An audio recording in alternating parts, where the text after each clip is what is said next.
Hey guys, welcome to the channel. I'm Mike Hanselman and I want to answer a question that people keep asking me. Do you need to buy a cert pistol so that you can dry fire your gun? No. Let's just throw that out of the way. Now, I have a G17 down here right now, and you can see I have a little piece of 550 cord. As far as this gun goes, this is unloaded, all right? There's no magazine in here, no ammo. If I pull the trigger, my trigger is now dead. It doesn't move anymore. So it's going to be hard to dry fire this gun over and over again unless you work the action, squeeze your trigger. Work your action, work on your trigger reset.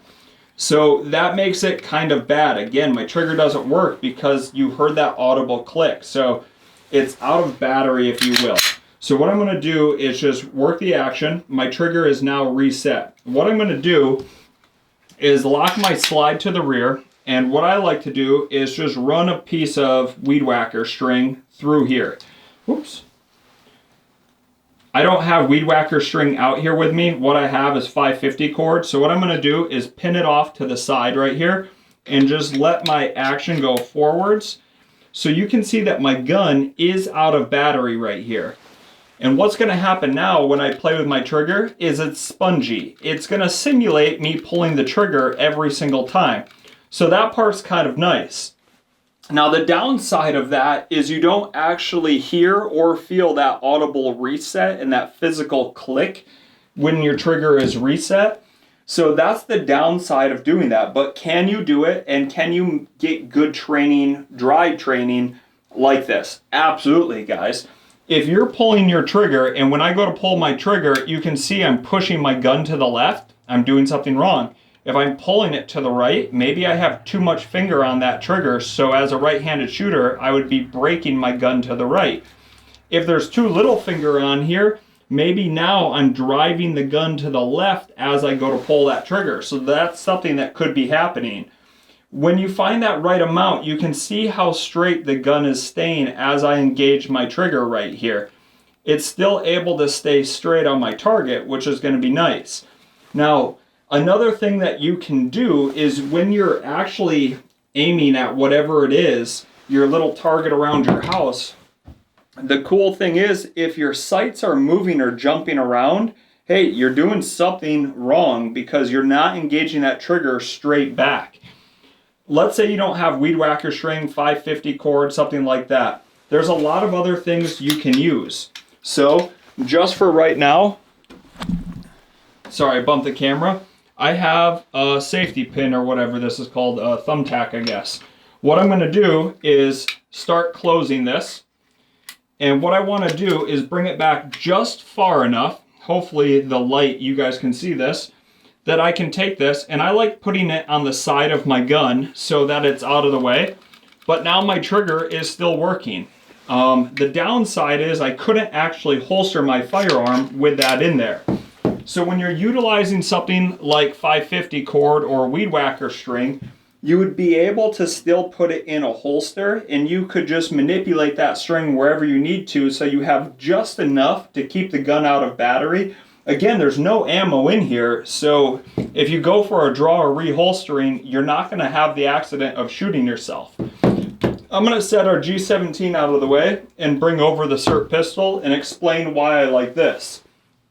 Now, one reason I like it is this is a weighted magazine. Now, this is the polymer version, and the polymer version is essentially a New York compliant G17. So as far as my overall length goes, they're identical. My overall height, also identical. Now, the weight of this magazine is essentially like a 7-round magazine. In New York, you're limited to a 10-round magazine, so it's going to be fairly close in weight to what a New York compliant G17 would be. The other reason that I like this is I don't have to worry, when I grab this, I don't have to worry about ever having an accident or something. You can't really shoot ammo out of this gun. It's simply a laser pistol. So when I pull the trigger, you can see my dot up here. Over and over again, I can work on that trigger control so that my dot is nice and solid. I'm not seeing slash marks. So as I get further away from a target and I start utilizing it for a training purpose, I can start diagnosing what I'm doing as a shooter. Am I jerking my trigger? Am I pushing my gun? Am I pulling my gun? What is happening every time I pull that? And I can use the actual laser as the physical evidence of what I need to diagnose. So that's one benefit of utilizing this. Now let's say you do carry a G17. This will also fit inside your holster. Let's say you have a flashlight on your G17. You can take it off and you can also mount it on the accessory rail of the Sirt pistol. Another reason I like it. The only thing that this doesn't do is if you have an optic on your gun, there's no place to mount the optic up here, so your weight will be slightly off. But overall, how much does an optic weigh? In my opinion, not enough to say that it's not going to help you in a training purpose at all. So I would still recommend a Sirt pistol over taking your gun out of battery and doing something like that. But if you don't want to spend the money to get a laser pistol or a laser training cartridge or whatever it is, no problem. There's so many cheap things that you can do and still get perfect dry firing techniques from. And guys, there's zero excuse. Go out and purchase a firearm. Then I want you to play with that firearm as much as possible so that you can get familiar with it. Utilizing your firearm at your house in a dry training environment is going to equate to you hitting more bullseyes at a gun range when you're shooting live ammo. Dry training is not replaceable with anything else. Sure, you can go shoot, but financially, you probably can't get to the range and shoot as much as you could than buying a piece of 550 cord, weed whacker string, finding a thumbtack someplace and just picking it up off the ground, a paper clip, whatever it is to keep your gun out of battery so that you can shoot thousands of rounds without ever pulling the trigger and hearing bang. That way, when you do go to the range and you're shooting real ammo, your skills are already there. You've developed that perfect grip, a perfect trigger control. As far as your aiming, your alignment, your sight picture, everything is phenomenal. Your breath control, you can't beat it. It's just wonderful. Now when you're at a gun range and you're shooting, the only thing you really have to focus on is your follow-up. But you could still do that utilizing dry training. So now the only real skill that you have to focus on is recoil management, which brings me back to if you have a perfect grip on your firearm, once the gun recoils, it's going to fall right back to where the gun was before. So then you can again work on those fundamentals of a perfect aim, trigger pull, grip, and everything will line up perfectly. That's why I love Sirt training pistols. That's why I love dry training with my actual firearm. So you get that audible click. Let's just verify we are unloaded. So audible click, the physical reset, and we heard the audible click again, which means I can engage my trigger back instead of overcompensating and slapping that trigger.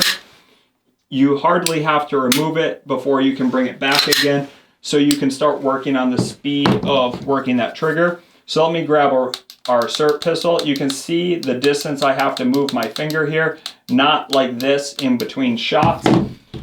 Play with your gun. Get familiar with it, guys. There's zero excuse of why you can't find a thumbtack, take your gun out of battery, and just start dry training. Thanks for tuning in. If you guys use a different dry training technique, go ahead, leave it in the comments.